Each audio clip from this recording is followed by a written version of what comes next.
And from the stock market to cryptocurrencies, the NBA is getting in on the crypto trading craze. Sean Highkin is an NBA reporter for the Bleacher Report. He's here to explain NBA Top Shot. Sean, thanks for joining us tonight.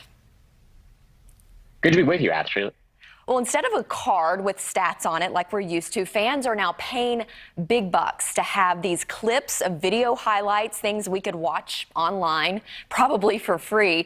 You like to think of it as a digital sports card. So for those of us who aren't familiar, explain how the concept works. Well, it's based around the blockchain, which is, kind of a digital ledger or, record that is, kind of ensures transparency.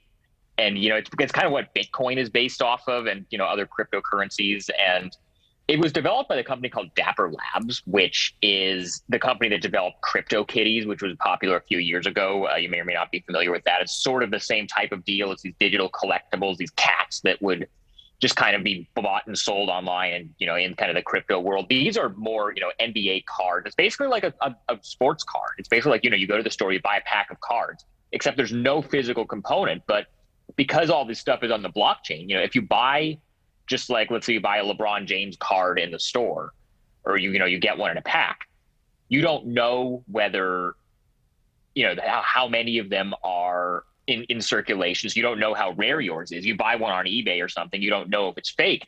The appeal of these things is that they know how many are produced of each one on the blockchain. And so there's no way to kind of fake it or counterfeit it, and you know how rare yours is, you know what serial number yours is. And so these things have just exploded over the last couple of weeks. They're just going for a ton of money on the open market. Yeah, and the demand is there, and that's also created a barrier if you want to sign up right now on Top Shot. You encountered this when you were writing your article. Tell us about your experience.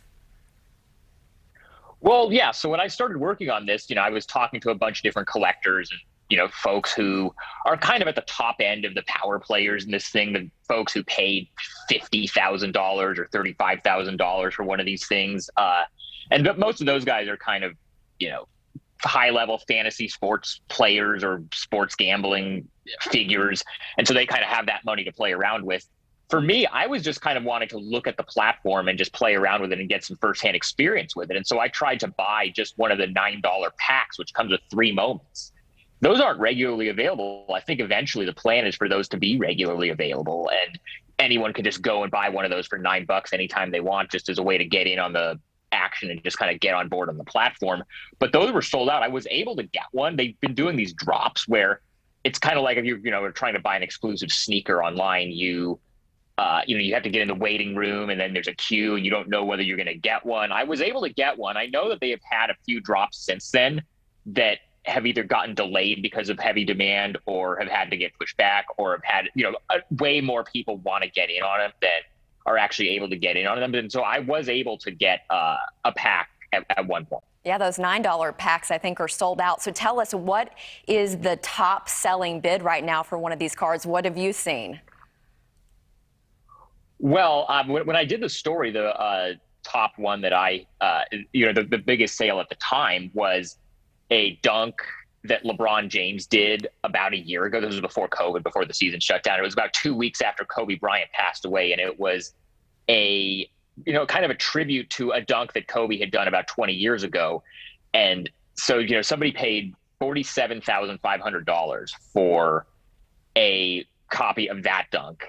And since then, that record has been shattered. I believe a Zion Williamson one went for $100,000, maybe a week after that. Earlier this week, a different LeBron James dunk, not the Kobe tribute, but just a different dunk from a different game, went for $208,000.